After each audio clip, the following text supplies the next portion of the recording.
It's time for our second speaker tonight. Aislinn McCabe is a UCC history student. Her PhD is researching the politics and poetry of Albertino Mussato, a poet from the early Renaissance, and she'll obviously explain it better than me, so without any further ado.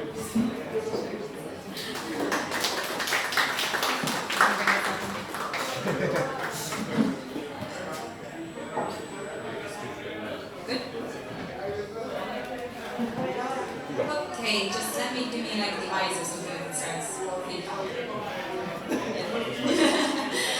Okay, well, so my name is Aislinn McCabe, and I'm going into the 4th year of my PhD in UCC.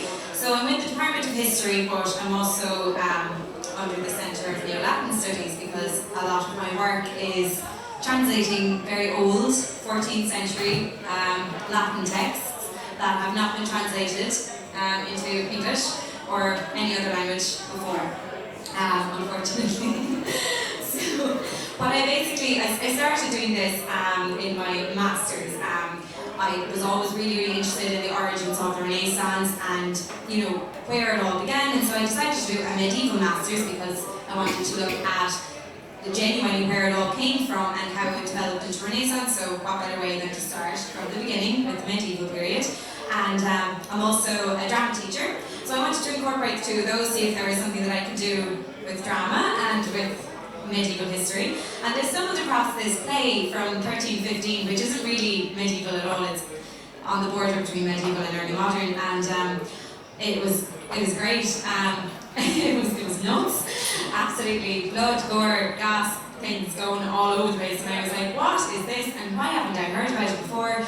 And the guy sounded really, really interesting. He was a massive influencer to people like Dante and Petrarch. Dante in particular was someone that we'd all probably just heard about, probably because of his Inferno and Dan Brown and all that now, but Mussato would have been the first guy to really influence someone like Dante. They were contemporaries, they were kind of rivals as well, but that's another story.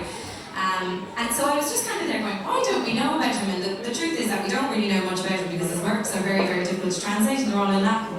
Apart from his play, which was in English, so I decided to do that for my master's and really, really loved it and just bit off a lot more than I could chew with my PhD, which I decided to work on his poetical and his political works. So now my PhD really focuses on these political histories that he wrote, where he claims to be very unbiased and give a really, really nice account of everything that happened in Italy. And he's a complete liar, and he is the most biased person you'll ever come across. And it's all about his personal agenda. Even in his poetry, it's just all, he practices what's called self-fashioning, where he's really just promoting his own agenda, both politically and personally, to try and big himself up to his writers. It's almost like nowadays, kind of like blogging and Insta posting and doing all this, really promoting me. I'm so great, look at my, writing, and look at, you should all crown me and honour me and have a day to celebrate me, which he actually did. He got all of his city to play trumpets down the road for him as he marched on, and he was crowned with these laurel wreaths and everything. So he was very, very clever with what he did, but his political histories are something else. They're, hundreds and hundreds of pages long. His play is a little bit more interesting. So my research now at the moment really focuses on what can we tell about Mussato the person from these poetical and political writings that he has, where he claims to be totally unbiased in every single way and claims to have no agenda or anything, and it's just running through it. And so my whole issue is trying to look at that. But that's what I'm doing now. But what got me started on it initially was this play. And this play was quite important because, back at the very, very early beginnings of the Renaissance, they didn't have a lot of classical models to look at. So the Renaissance obviously was a time when there was a big revival in the arts and in architecture. Even in politics, people used to look back, people like Machiavelli used to look back at the ancient Rome and Greece and kind of say, right, what were they doing? How can we incorporate this into our own lives? So they weren't replicating what they were doing, but instead they were using it and then trying to make it better and trying to incorporate it into their own lives. And you see that a lot, especially if you've ever been to Italy, with people like, I was about to say Leonardo DiCaprio, but with Da Vinci. It just rolls off the tongue, like with Da Vinci and Michelangelo and all of them, because they're right there, Sistine Chapel, it's looking right at you. But what is quite clever is that you can also see it in literature, it's just not as obvious. And so that's the kind of thing that I'm very much interested in. And Mussato was one of the first people in Latin literature in the Renaissance to actually start to do this. And he's getting a bit more well known now, but you know, up until about 100 years ago, he was completely forgotten about, and a lot of people would say that the Renaissance in literature started with people who were much later than him. People like Petrarch, even people like Dante, even though his Latin wasn't 100%, it was more his Italian works. But it was really Mussato who started this stepping stone. His works weren't always as good, but you have to start somewhere. So this is why I was so interested in him, because I was going, this dude is someone that no one even knows about, and like, you know, you never hear about him in your degree. Why aren't people talking about him? Then of course I started reading his work and I was like, oh, that's fine. It's really difficult. But anyway, this play was great. And it's based on this, all the tragedies of this guy called Seneca, which you might have heard about, but if you haven't, you probably heard about the guy that he was tutor to, who was the Emperor Nero, the mad Emperor Nero, who set Rome on flames and played his violin apparently. And he made actually Seneca come to this really, really gory ending. Seneca's plays are just like so bloody and gory, and it's quite queasy, you know, reading them sometimes. But he came to a very gory ending too, because Nero made him commit suicide, and yeah, it didn't work, long story short. He had to try it a couple of times, but he had a very sad life. But you know, this is ancient Rome anyway, they love that kind of stuff. So Mussato was reading these plays and he was like, right, okay, I'm going to use these and I'm going to make it about my contemporary events. And he did it in a very clever way. So just before Mussato was born, there was this really interesting character who ruled over Padua, killed about 50,000 of its citizens, called Aislinn and not a very nice guy. And when Mussato was alive, when he was in about his 40s, we'll say, there was another guy from Verona. So he lived in Padua, Verona is about an hour away. There was another guy who was trying to take over a city, and what he did, Mussato, was he made this play about that awful tyrant that was 50 years previously, but it just sounded, when you read it, you just know that he's actually talking about his contemporary tyrant over in Verona who's trying to take over Padua. So even though he's talking about one guy, he's totally being, it's a metaphor for this other person. And he turns this tyrant, because of his use of all of the plays of Seneca, this graphic imagery, really gory, really amazing like character development, which wasn't really seen during the medieval period. In plays in particular, you know, ancient Rome was amazing character development. That started to be revived in the Renaissance, and it started with Mussato. And using those techniques, he was able to create this guy, Aislinn, this tyrant, and he made him into the son of the devil. So it was kind of his way of saying, this is why he was so bad, you guys, this is why he killed so many of us, is because actually he was the son of Satan. And it's a really interesting kind of way that he does it. He uses all these classical meters, and like I could go and I could talk about that for ages, but it's kind of boring because you get a bit bogged down in the Latin.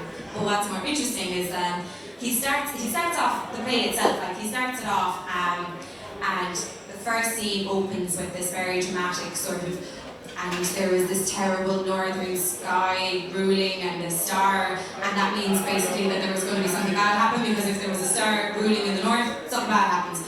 Then my mother was lying on the left side of my father, something bad happens, because the left side is the bad side. So everyone kind of reading the play would be kind of going, oh my god, what is going to happen? Then it turns out that his mother was lying there in the bed, this sea monster, no wait, it's a bull. Well, it's a mixture of a sea monster and a bull.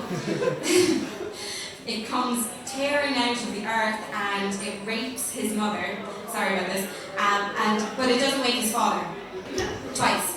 So him and his brother. And she obviously wasn't able to tell his father. And that's why Aislinn is the son of Satan. But what's really clever is that he's used that whole image and he's taken it from Seneca. The whole thing is Seneca, and it's all this sea monster, because this other sea monster in another place comes forth, charging out, he murders this character, he like strings him up with twigs or something like that, and then he rushes back into the sea. And again, the bull charges back down like nothing ever happened. It's all, and that, you know, that's fine. That's in Roman tragedy, that just happens. So anyway, now Aislinn is the son of Satan. We can understand why he was so murderous and so bloody and so torturous. And as the play goes on, it gets very, very graphic. I hope no one's feeling very queasy. So in a lot of, in one of Seneca's plays, the whole scene is set up and you get this great character development of this wicked uncle. And it's really, really good. But basically what he does is he kills his 3 nephews, he boils them, and then serves them in a pie to the father, who eats them, and then afterwards he goes, haha, those were your sons. No. And the father's like, oh my god, I'm going to kill myself. And so it's really, really gory, and it's one of Seneca's worst ones. It's actually the play that Shakespeare's Titus Andronicus, is anyone know Titus Andronicus? It's the same play, so he based that off Seneca's play as well. But Mussato was the first one, and I just say that. Mussato was the first one, then Shakespeare came around it. And it's one of Shakespeare's goriest plays. It's fairly hard-hitting as well, because Seneca plays are really, really bad. But Mussato then uses all of those kind of stomach-churning images, trying to talk about the tortures that Aislinn did. And to be fair to Mussato, he doesn't actually exaggerate that much, because the description of the tortures are the ones that we have from the historical records that actually happened. Aislinn had this lovely way of inventing tortures that matched the crime. So if a messenger delivered him bad news off of his leg, so that we can't bring news, fast enough, you have to hop. And it's just, he was nuts. But anyway, so this is all like what Mussato has done with the play. The Paduans who were listening to it, it was so important because they were listening to this going, oh my god, this bloody, horrible, tyrant, he's going to come again, because your man over in Verona, he's just as bad as him. He's the son of the devil too. He must be the son. We're the angels. Obviously, we have to oppose this guy completely. And that's because Mussato did not like this guy from Verona. And the reason was, the lad from Verona had captured him and strung him up in jail for a couple of months. He hated him because of that. But it happened all the time. It was a bad thing that happened, but those things happened all the time. You were always a prisoner of war. In Italy at the time, there was always wars going on. So he came back and he said, right, we want to make you the son of the devil. All the Paduans hated him, and for years after, they just completely opposed Verona, had nothing to do with him. So he was quite a clever guy. He eventually got banished for it all because he kind of realised your man was nuts, as crazy as his plays. So basically I'm using that, but that was kind of from my master's, and I'm kind of taking all of this and looking back and going, right, okay, what do his poems tell us? What do his histories tell us? How does this lead to the lad writing such an insanely crazy, gory, malicious play against this guy from Verona? And it's very, very interesting to be reading these earlier works, because you can really, really see how it's actually developing. So the last chapter of my thesis is going to be about this play, but the first couple of my chapters of my thesis, which are the ones that have been taking up all of my time because they have not been translated, they're very, very difficult to read. Those are the more interesting things in a way, because they're the ones that haven't been done before, and they actually tell us a lot more about Mussato and his his politics, but also how he was actually able to totally promote his own agenda. About 6 months before his play was released, for his play, by the way, he was crowned and he had trumpets and all of that, and it was brilliant and everyone loved Mussato. But about 6 months beforehand, he was driven out of Padua by an angry mob with pitchforks and torches, and they hated him, and he had to run and escape. And then they all went, oh, we're really sorry, you're actually really good, you're a very good writer, so you can come back. And then he wrote the play, and then they loved him, but then, like I said, he was eventually exiled because they went, no, actually, he's mad. So his writings really show us how he has gone from someone who was chased out with pitchforks and I want to murder you and cut you up and all of this very, very graphic, gory details, to somebody who they celebrated. And you can see this progression in his writing, and that's not something that really has been done before, so that's what I'm focusing on. I think that was pretty much what I wanted to say. Yeah. So I hope you're all okay and not too busy.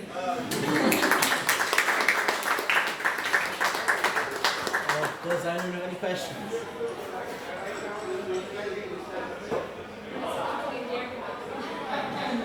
It's going to be the everyman. Yeah. I don't really know what to be the everyman, actually. What was the name of the play? What was the play called? It's it's the Italian name for the tyrant. The tyrant's name is Aislinn, but it would be Eccerim is in Italian. Yeah. So, yeah.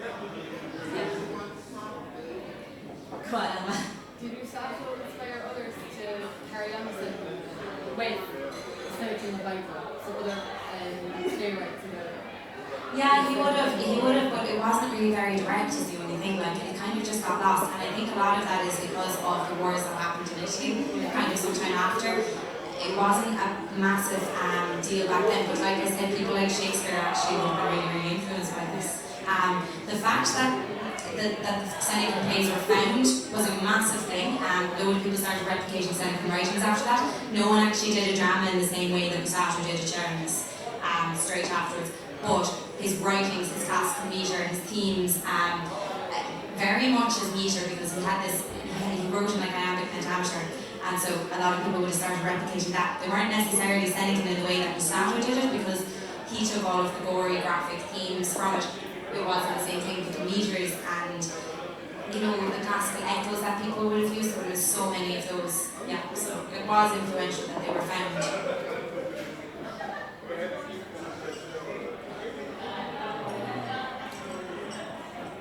There's not much to say about it. So does anyone have any more questions? Perfect, so thank you. Thanks very much.